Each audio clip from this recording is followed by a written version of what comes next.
everybody who gardens, they have one goal in mind: how to grow as much as possible. And in order to do such, you have to maximize the space that you have available.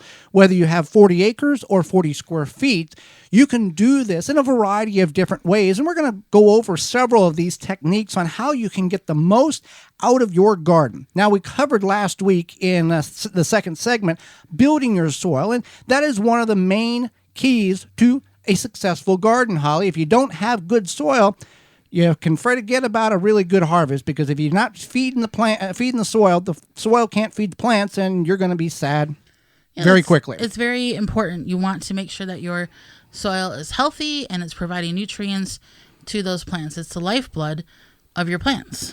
Yes, whether you're using store-bought compost, a compost mix blend from your local municipality, or a yard from your garden center. In the Milwaukee area, we use Blue Ribbon Organics. Whether you're making as much as you can in the hot composting bin there, or your leaves, chemical-free, seed-free grass clippings, kitchen scraps, feeding the soil, coffee grounds. So there's a number of ways in which you can feed your soil. Do it safely, do it correctly, and that is kind of the building blocks of maximizing your garden to have a healthy garden. Yeah, definitely. And knowing that your soil is healthy, it will produce more, help your plants produce more and be better to fight off disease. Yeah, more productive, but also to better fight off disease, which goes along with keeping it properly watered, consistently watered. That's also not like a feeding your soil, but it kind of is. So that's another, when you don't water or you have inconsistent watering, a lot of the nutrients get locked up into the soil. So when you water consistently, it helps release those nutrients. And feeding your soil, having the proper nutrient value. If you're guessing that you don't know, if you think you may not have good soil, pH test, a soil test. You can get it from your local university extension office. You can buy them online. You can put it in a little tablet, little test tube, and send it off to a laboratory with a custom homemade deal. If you're going to do a soil test, I would advise to invest in a good soil test, whether it's through a university or an online kit where you take a sample and you send it off. They're going to give you multiple points of analyzation, from what you're doing wrong to what you need to do to make it right, and how to adjust and what the soil needs. Stop doing this and start doing that. It's well worth the money in order to find out the starting point in order to do better. Absolutely. So you also want to think about planting what you know you will enjoy and what will grow. So you might think, well, that sounds simple. Yeah. But maybe you're trying to grow avocados in a zone that avocados won't grow. And that's important, is to know what will grow. Just like we've tried to grow sweet potatoes, but they do require quite a warm season, and it hasn't always worked out for us. So at this point, we've stopped growing sweet potatoes. I mean, you can try new things. Yeah, a little area here and there each year. Try a unique item, but stick with the staples. If you're not certain, call your local university extension office. Talk to your neighbors. It's okay to talk to your neighbors. I know it's 2022, but it's still okay to talk to your neighbors, the nice ones, and ask what they grow in their backyard. And your social clubs, your online groups. There's a lot of groups specifically targeted for growing in certain states. There's Utah group, there's a Pennsylvania group, there's Wisconsin groups, there's Missouri group. They're all types, and you can always ask, and they're very friendly in order to assist you with those questions. Partial shade and containers are two more examples of how to maximize your garden. Yeah, so containers, if you maybe have some area along your driveway or wherever, essentially, where you could plop a few containers. Couple of Rootmaker grow bags from rootmaker.com. Coupon code radio22. Get 15% off your order. Or maybe you just have something decorative that you think, this might look nice here. You can definitely utilize that extra. Think outside of the box. Yeah, the extra space. And there's a lot of things you can grow in containers. You could, if you have like a 5-gallon-ish size container, you can grow a tomato plant. And you could even grow, an extra cherry tomato plant maybe outside of your back door.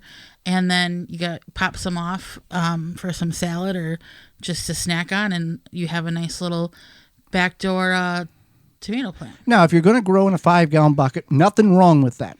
Make sure the bucket that you use was used for food grade, that it didn't have tractor oil that it came in, and there's, be conscious of that. Do they sell tractor oil in 5-gallon buckets? Yeah, oh, okay. yeah. 5-gallon and 55-gallon drums. Oh, wow. Oh, yeah. Yeah, now you learned something. But you want to make sure there's drainage holes, and not just put drainage holes in the bottoms. Don't do that. Go an inch up along the side of the bucket and put 4 holes for drainage. That way, there's a certain reservoir of water that stays in that bottom and wicks back up whenever the plant needs it, because you may not remember to water. That's a really good point. So then you had mentioned partial shade. Yes. And a lot of people don't always utilize this because they think, well, I can't grow vegetables in partial shade. Partial shade does not mean dark, no sun at all. Exactly. So what this means is it's just not going to get as much as a whole daylight's worth of sun. Maybe half a daylight, maybe morning sun, afternoon sun, something like that. But you can still definitely utilize that, especially for the shade-loving crops. So I have a little saying, if it grows... If it's for the roots? Oh, if you grow for the roots or the fruits, you want to put it in full sun. If you grow it for the leaves, you can have some shade. So if you're growing anything like lettuce, kale, herbs, things like that, if you're eating the green part of it, then you can definitely put it in partial shade. You can also maximize your space by vertical growing trellises, whether they're cattle panels, bottom of baby cribs. Take a baby gate and flip it vertical, something to allow peas, beans, cucumbers, pole beans to crawl up, maximizing the space, expanding the footprint of your grow area vertically to allow more plants to be planted in your garden. Well, right, and this is something you actually had to learn. Right. The only thing we ever trellised on the farm was peas. Peas are very weak stemmed, and we would throw a couple of cattle panels up for the peas to grow up, and everything else just sprawled on the ground. Cucumbers, pole beans we did trellis. We had some leftover pieces of hog feeders that like a tripod that they would grow up. But cucumbers, melons, all went on the ground. That's it. And then you do this cucumber is the size of a football, and I don't think it's any good. No. The football-sized cucumbers are not yellowish. Not good. Yeah. They're just terrible. They're actually damaging to the plant because the plant's focusing all the energy on that one fruit for seed production, and it shuts down production for the rest of the plant. So that brings us to our next point is look for problems. Not that a giant cucumber is a problem. It's a problem in a sense, like it's not like a... We're talking about bugs and diseases, because a garden is, and many of you who are listening understand this, but there may be new.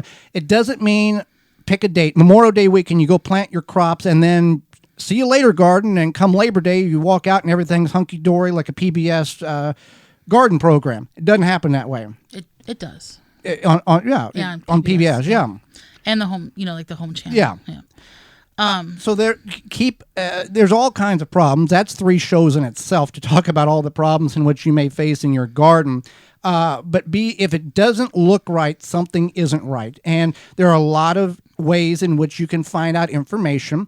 If you're going to send us a question in regards to such a thing, Garden Talk Radio, gmail.com, gardentalkradio@gmail.com. Take some photographs and put that in the email, because that will make the identification almost 1,000 times better.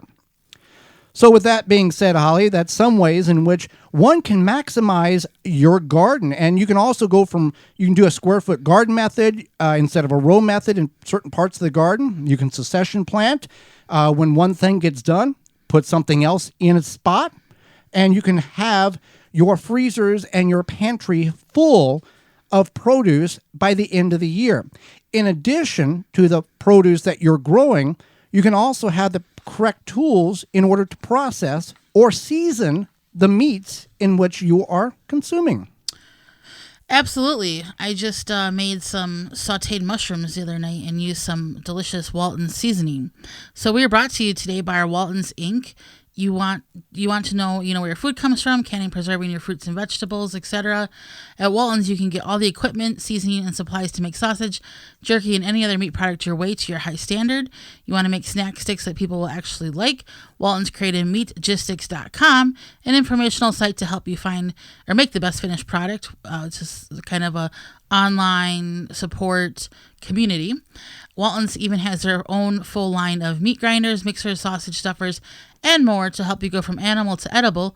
Walton's, everything but the meat. That's waltonsinc.com or meatgistics.com. You can use code GROW22 to save 10% off your order of $50 or more and get free shipping. Everything but the meat. For more information, please visit thewisconsinvegetablegardener.com.